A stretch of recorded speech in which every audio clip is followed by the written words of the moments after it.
नमस्कार दोस्तों, हमारी आज की कहानी है रेखा के पति सुधीर ने शालिनी की अश्लील तस्वीरें खींची और उसे ब्लैकमेल किया। उसके लिए ये सहन करना मुश्किल था।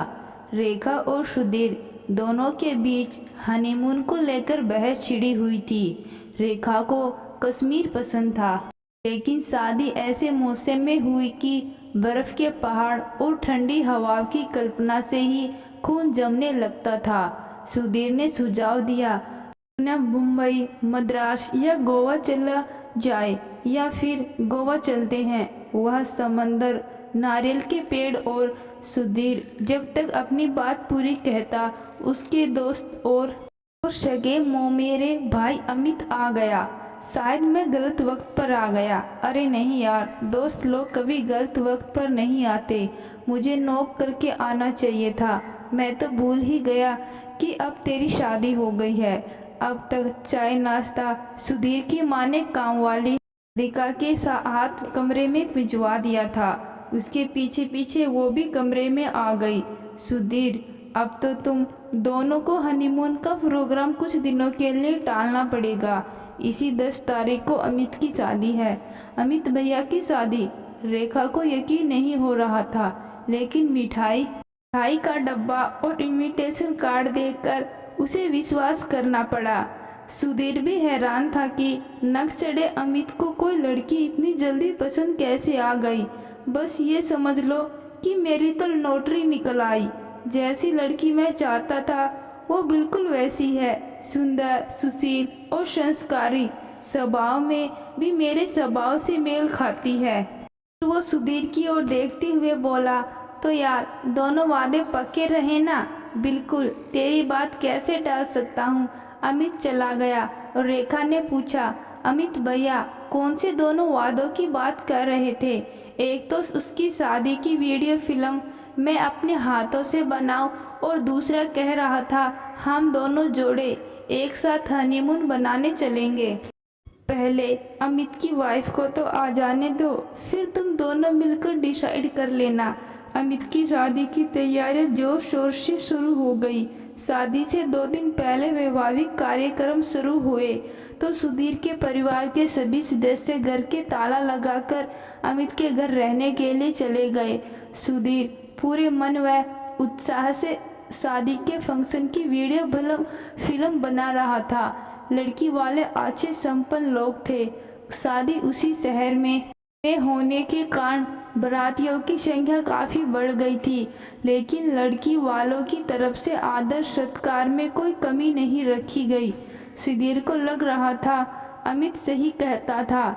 सचमुच उसकी लॉटरी निकल आई है। इतने भले दिल के सास ससुर और संपन्न ससुराल विरले ही मिलती है।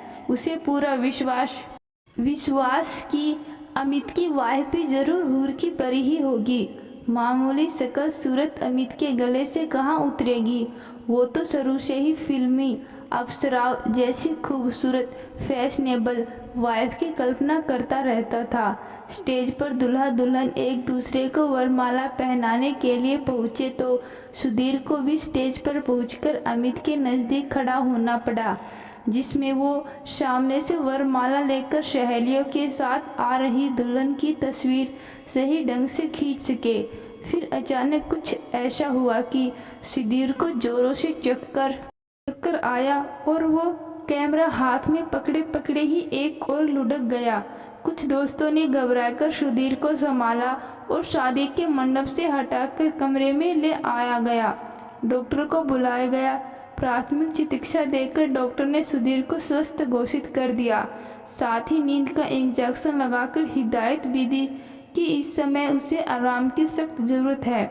जिनवासे में पूरा आराम मिल नहीं सकता था, इसलिए सुधीर को लेकर रेखा घर तो लौट आई, लेकिन मन आशंकित था।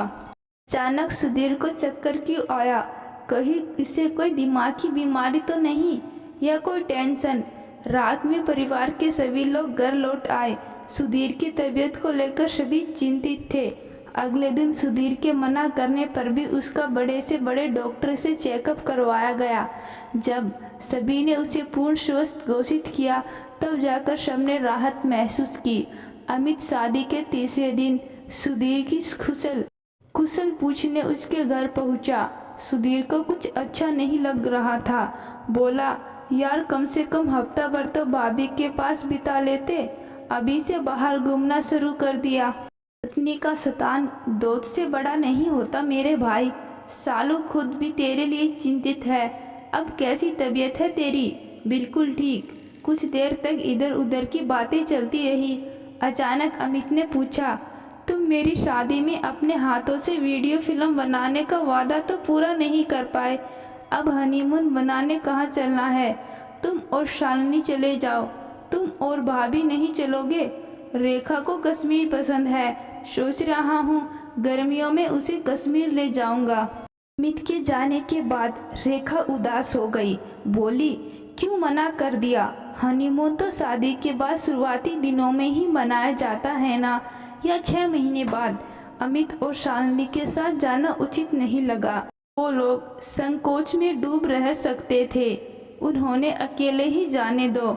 नवविवाहित दंपति शिमला में 1 हफ्ता बिताकर वापस लौटे तो सुधीर की मां ने उन्हें भोजन पर आमंत्रित किया। सुधीर को पता चला तो वो झुंझला उठा। आपको क्या जरूरत थी उन्हें आमंत्रित करने की? माँ जी सुधीर के व्यवहार को लेकर हैरान थी। अपने दोस्त के प्रति भी ऐसा अशोभनीय व्यवहार। रेखा ने भी सुधीर को समझाया। नव दंपति को विवाह के बाद लंच या डिनर पर बुलाकर शगुन देने की प्रथा तो वर्षों से चली आ रही है, फिर तुम क्यों मना कर रहे हो? उस समय तो सुधीर चुप रहा, लेकिन नव दंपति के पूछने से पहले ही घर से बाहर निकल गया। इतनी ही नहीं, उस दिन के बाद जब भी वो दोनों घर आते या कहीं बाहर मिलने का प्रोग्राम बनाते, सुधीर कोई न कोई बहाना बनाकर टाल जाता। ये सब देखकर रेखा के मन में सुधीर के प्रति संदेह के अंकुर उपजने लगे। सिलसिले से उसके सामने वे सारे दृश्य चलचित्र की तरह घूमने लगे। जब सुधीर को रेखा के सामने आना पड़ा था, वो सोचने लगी, हो सकता है सुधीर ने कभी शालिनी को चाहा हो या किसी कारणवश दोनों का विवाह संभव न हो पाया हो। ये सारी बातें अपने दिलो दिमाग से झटकर रेखा खुद को सामान्य बनाने का प्रयास करने लगी, लेकिन सुधीर सामान्य नहीं हो पाया। धीरे धीरे उसने अमित के परिवार से अपने पारिवारिक संबंध तक समाप्त कर दिए। सुधीर के अंदर नवविवाहित जैसा उत्साह समाप्त होने लगा। सुधीर की ये हालत देखकर रेखा भी दुखी हो गई। वह बिना गलती की सजा भुगत रही। रेखा के फूल से चेहरे पर आंसुओं के सूखने के निशान। यह देखकर सभी परिवारजन भी चिंतित थे। सभी ने सुधीर को समझाने की पूरी कोशिश की, लेकिन सुधीर सभी के उद्देश्यों व सुझाव को अनसुना करता रहा। एक दिन अमित के सामने रेखा ने उदास मन से अपनी शादीशुदा जिंदगी की किताब का हर पन्ना खोलकर रख दिया। भाभी, मुझे भी आपसे कुछ कहना है, लेकिन वादा करो कि मैं जो कहूँगा उसे आप अपने तक ही सीमित रखेंगी। नहीं कहूँगी, मुझ पर विश्वास करो अमित। जिस दिन आपकी शादी हुई उससे करीब 10-15 दिन पहले एक लड़की को मैंने रेल की पटरियों पर छलांग लगाकर आत्महत्या करने से रोका था। जानती है वो लड़की कौन थी? कौन? वो लड़की शालिनी थी। स्टेशन पर लोगों की भीड़ जमा होना और एक युवा लड़की के बदनाम होने के डर से मैंने आसपास खड़े लोगों से झूठ बोल दिया कि ये लड़की मेरी रिश्तेदार है। फिर मैं उसे एक पार्क में ले आ गया और उससे आत्महत्या का कारण पूछा। शालिनी रोती रही। मैं उसे आश्वस्त करता रहा। आखिर उसने बताया कि एक युवक ने उसे झूठे प्यार के चक्कर में फंसाकर उसकी अश्लील तस्वीरें धोखे से तैयार कर ली हैं और अब इन तस्वीरों के द्वारा डरा धमका कर वो युवक उसे महीनों ब्लैकमेल करके रुपए ऐंठ रहा है। मन में एक बार तो आया, ऐसा घृणित काम करने वाला उस युवक को गिरफ्तार करवा दूं, लेकिन शालिनी अपनी बदनामी के डर से उसे गिरफ्तार करवाने से भी डर रही थी। वो युवक कौन था? सुधीर। नहीं नहीं, सुधीर ऐसी गंदी हरकत क्यों करेगा? सुधीर शुरू से ही औरतों के अश्लील तस्वीरें बनाकर मंचले रईसों को बेचकर पैसा कमाया करता था।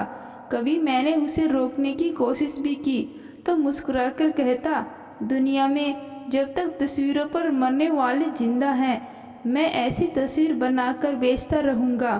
तुमने सुधीर को सालों के बारे में बताया तो होगा? बताया था, लेकिन वो साफ मुकर गया।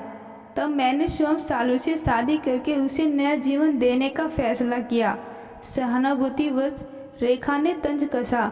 नहीं, उस बोली सूरत के प्रति मेरे मन में प्यार उमड़ आया था। माता पिता की सहमति से इनविटेशन कार्ड पर नाम भी शालिनी के बदले शिवांगी रखा गया, जिससे सुधीर को शादी की जरा भी भनक न मिल सके।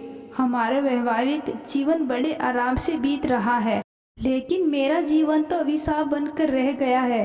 दरअसल सुधीर हम सबसे नहीं, अपने आप से रूठा हुआ है। ये सारी परिस्थिति उसके लिए अकल्पनीय हो उठी है। मैं समझाऊंगा सुधीर को। अमित के जाने के बाद रेखा एकांत में बैठकर सोच रही थी। जो होना था वो हो गया। अतीत को याद करके वर्तमान को बिगाड़ने में क्या समझदारी है। अब उसे प्यार से सुधीर को समझाना होगा। अमित के सहयोग की भी उसे पूरी उम्मीद थी। रात उसने अपना बेडरूम नए सिरे से सजाया और फैसला किया कि न गिला न शिकवा। सुधीर को इतना प्यार देगी कि वो दूसरी लड़कियों की अश्लील फोटो खींचना तो दूर, उनकी तरफ आंख उठाकर भी नहीं देखेगा। तो दोस्तों, आज की कहानी आपको कैसी लगी कमेंट बॉक्स में ज़रूर बताना। कहानी अच्छी लगी, कहानी को लाइक शेयर और चैनल को सब्सक्राइब जरूर करना। धन्यवाद।